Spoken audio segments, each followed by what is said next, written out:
अस्सलाम वालेकुम friends, welcome to new video. उम्मीद है आप सब खैरियत से होंगे। जो टॉपिक है हमारी आज की वीडियो का वो है biography of Jonathan Swift. Let's start. Jonathan Swift ये पैदा हुए थे 1667 में और उनकी डेथ हुई थी 1745 में। ये एक ग्रेट एसेइस्ट थे और एक सटायरिस्ट भी थे। अगर हम बात करें जोनाथन स्विफ्ट की लाइफ की तो इनकी जो लाइफ है उसको कहा गया है कि his life is like just like living tragedy. इनकी ज़िंदगी को कहा गया है कि ये एक ट्रेजेडी है। इनकी जो ज़िंदगी है उसके बारे में बहुत से लोगों ने कहा है कि ये एक लिविंग ट्रेजेडी की एग्जांपल है इनकी लाइफ। कुछ राइटर्स ने ये भी कहा है, कुछ राइटर्स ने कंपेयर किया है इनकी लाइफ को टू द कैरेक्टर ऑफ ज्यू ऑफ माल्टा बाराबस। हमारे पास जो ड्रामा है ज्यू ऑफ माल्टा उसमें जो करेक्टर है बाराबस, कुछ राइटर्स ने उस करेक्टर को कंपेयर किया है जोनाथन स्विफ्ट से। उसकी कुछ वजूहत हैं। एक तो ये है कि जो बाराबस है उसकी लाइफ भी ऐसे रहती है ट्रेजेडी में, एक मुश्किल ख़त्म होती है दूसरी आ जाती है। और दूसरी बात यह है कंपेयर करने की जो वजह है कि जो बाराबस था वो क्रेज़ी था वेल्थ के लिए, पावर के लिए, मनी के लिए।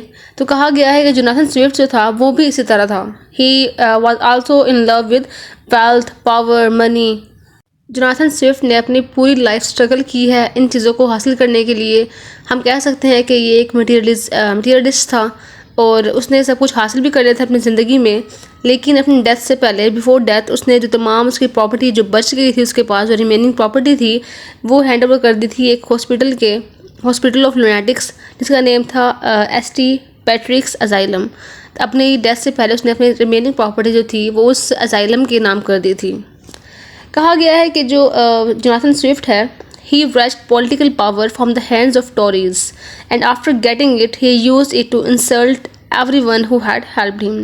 कि जो जोनाथन स्विफ्ट है उसने पावर के लिए स्ट्रगल की है, उसको हासिल भी कर लिया है।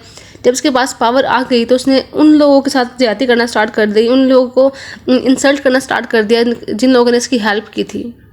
मतलब कि इसने जब उसके पास पावर आ गई तो ये सब रिश्ते नाते भूल गया। ये भूल गया कि किन लोगों ने इसकी हेल्प की थी, कौन इसके वेल विशर हैं, कौन। तो उसने हर बंदे की इंसल्ट की और अपनी पावर का मिसयूज़ किया। इसके बाद अगर हम बात करें इनकी लव लाइफ की तो कहा गया है कि he was being loved supremely by 2 good women's.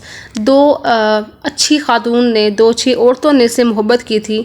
But he brought सारो एंड डेथ फॉर बोथ। लेकिन उन दोनों की ज़िंदगियों में ये दुख लेके आया था और उनके लिए मौत लेके आया था क्योंकि इन दोनों की डेथ हो गई थी।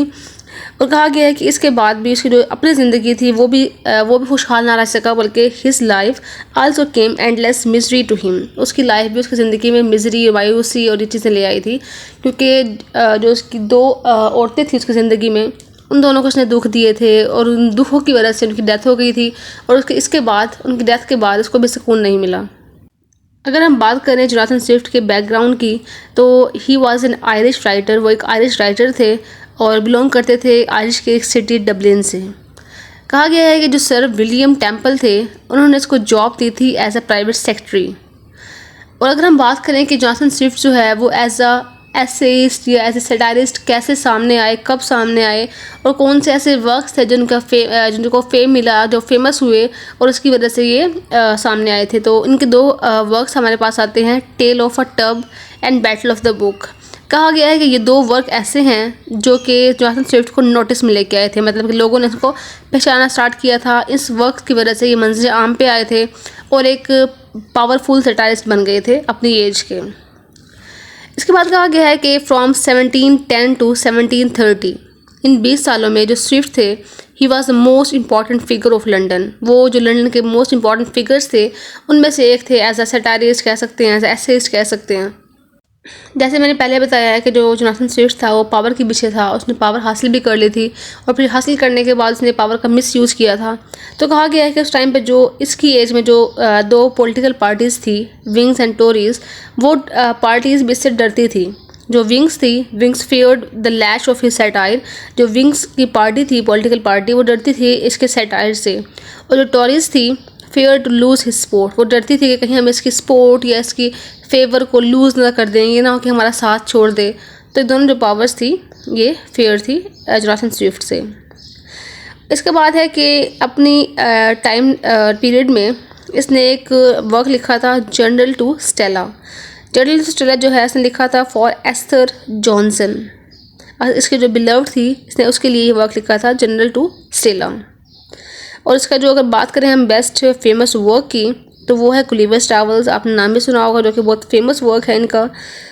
कहा गया है कि जब इसने अपनी बिलव्ड के लिए लिखा था जनरल टू स्टेला, तो उसके लिखने के कुछ टाइम बाद ही उसकी डेथ हो गई थी, उसके बिलव्ड की डेथ हो गई थी। जोनाथन स्विफ्ट की डेथ से पहले उसकी जो तमाम जो प्रॉपर्टी थी उसमें से बहुत सारी प्रॉपर्टी जो है ना वो ज़ाया हो गई थी या वो चली गई थी, क्योंकि उसकी एक वजह ये थी कि अपनी डेथ से पहले ही टर्न मैड मैन। वो कुछ पागल हो गया था अपनी एक बीमारी की वजह से, बिकॉज ऑफ ब्रेन डिजीज़। उसे एक दिमाग की बीमारी हो गई थी जिसकी वजह से वो पागल हो गया था, और उसकी जो थोड़ी बहुत प्रॉपर्टी थी, जो वेल्थ थी, वो चली गई थी। और जो बाकी बच गई थी, मैंने पहले बताया कि जो रिमेनिंग प्रॉपर्टी थी उसकी, वो उसने एक अजाइलम के नाम कर दी थी। अगर हम बात करें इसके पेन नेम की, तो इसका जो पेन नेम है वो है एसिक बिकरस्टॉफ, जो उसने यूज़ किया है अपनी राइटिंग्स में। इसके बाद अगर हम बात करें जोनाथन स्विफ्ट के वर्क्स की, तो हमारे पास कुछ ऐसे नाम आते हैं जो कि बहुत इनके फेमस और इम्पॉर्टेंट वर्क्स हैं, तो हम उन्हीं को देखते हैं। सबसे पहले हमारे पास आता है फेमस वर्क में बिकरस्टॉफ एल्मेनिक, ये उसका एक इम्पॉर्टेंट और फेमस वर्क है। इसके बाद सेकंड पे हमारे पास आता है एलिजी ऑफ मिस्टर पैट्रिज, ये भी एक फेमस एलिजी है। इसमें जो मिस्टर पैट्रिज है ये एक एक्चुअल कैरेक्टर है जो कि लिया गया है ज़िंदगी से, एक इंसान के ऊपर लिखी गई है इस एलिजी को, और ये वाहिद ऐसी एलिजी है जो कि लिखी गई थी एक लिविंग मैन पे। आप लोग जानते होंगे कि एलिजी एक ऐसी पोइम होती है जो कि हम लिखते हैं किसी के मरने के बाद, उसके दुख में, उसके याद में, लेकिन ये वाहिद ऐसी एलिजी है जो कि लिखी गई थी एक ज़िंदा इंसान पे। इसके बाद हमारे पास थर्ड पे आता है, जिसकी हमने पहले बात की है, टेल ऑफ अ टब, जिसकी वजह से ये बहुत फेमस हुए थे, ये एलेगोरिकल वर्क है। इसके बाद फोर्थ पे हमारे पास आता है बैटल ऑफ बुक्स, ये भी एक फेमस वर्क है। और लास्ट में हमारे पास आता है most famous work Gulliver's travels.